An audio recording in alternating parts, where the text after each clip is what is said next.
in the Cross Maidan first major Pandal program here in Bombay.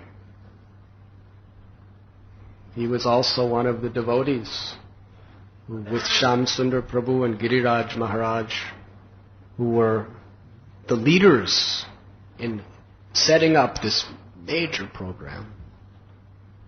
It was incredible. About 30,000 people coming every day. I believe Shyam Sundar Prabhu was in charge of advertising, Giriraj Swami fundraising, Tamal Krishna Maharaj managing various, so many aspects, permissions, the grounds and everything. So it was there at the Cross Maidan Pandal program that I had the opportunity to first meet Tamal Krishna Goswami Maharaj. I will tell you my first meeting with him. I was way back amongst 30,000 people. Madhudvista Prabhu was leading a kirtan on the stage. Prabhupada was sitting on the stage on his beautiful Vyasasan. And then Guru Das Prabhu, he came all the way to the back of this whole big crowd and took me by the hand and said, Prabhupada wants you to sit near him. And he took me all the way to the stage and put me just a few feet from Prabhupada's Vyasasan. Srila Prabhupada led kirtan, then gave lecture. And as he was leaving the stage, he passed right within inches of where I was sitting. So I went to touch his lotus feet to take the dust to put on my head. At that time, Tamal Krishna Goswami Maharaj, being the GBC, he chastised me. He didn't shout, but his voice was so strict that it was like a thunderbolt on my heart. He said, "No one touches Prabhupada's feet." Just when my fingers were just hardly an inch away from his feet. So I did not touch. Being a sadhu, living in various holy places, I thought it was the tradition of honor to touch someone's feet, but he told me no one touches Prabhupada's. So I felt so ashamed and offensive. Then Prabhupada looked at me and smiled and said, "You can touch my feet." So I placed the dust of his feet on the top of my head, and Prabhupada rubbed my head and said, "You can sit here each day as you like." During that Pandal program on several occasions, Tamal Krishna Goswami, who was then a householder, he preached to me in various very creative ways. So creative I couldn't understand. But he was very, very compassionate, very kind, very loving. Of course, I did not join the movement then. I went back to the Himalayas. And later, by Krishna's grace, I was living in Vrindavan. And about 6 months later, while living in Vrindavan, Srila Prabhupada came.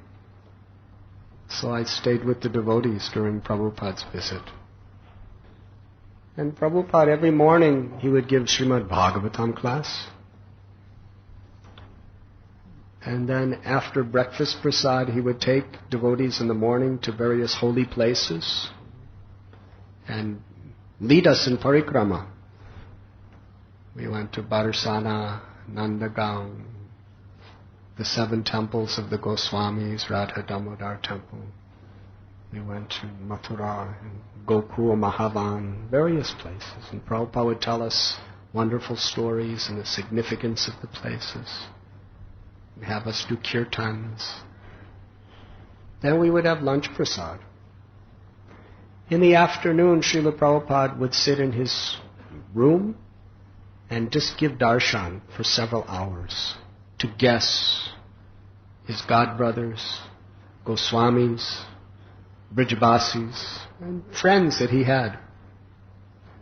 At that time in the afternoon, Prabhupada ordered that all the devotees, if they didn't have specific services, they should do Harinam Sankirtan in the streets of Vrindavan.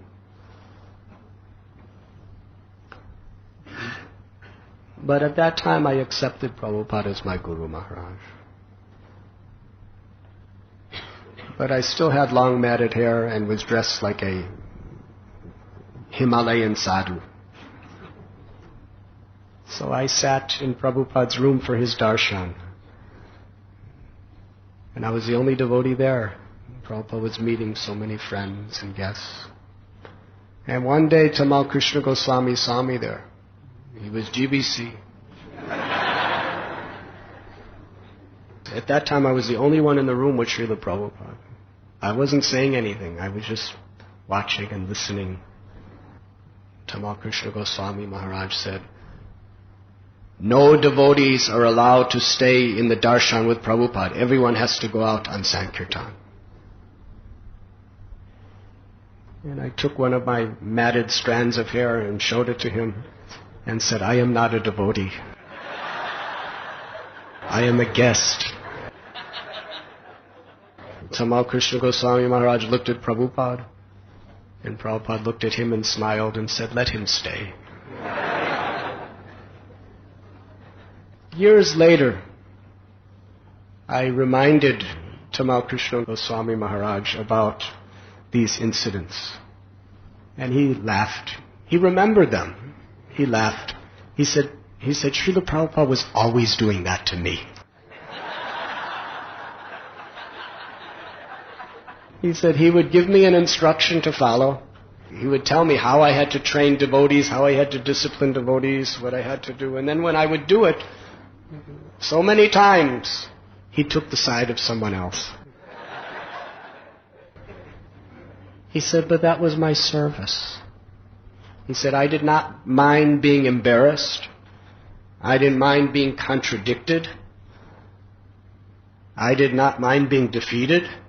I didn't mind Prabhupada making a complete fool out of me in public, that I say one thing and then he says no other thing." He said that was Prabhupada's priority, to treat me in any way he wanted. I was simply there to carry out his instructions. And it was his will, whether he wanted the instruction carried out or not, but it was my duty to do my best to carry it out. You were listening to Radhanath Swami on devotionalnectar.com.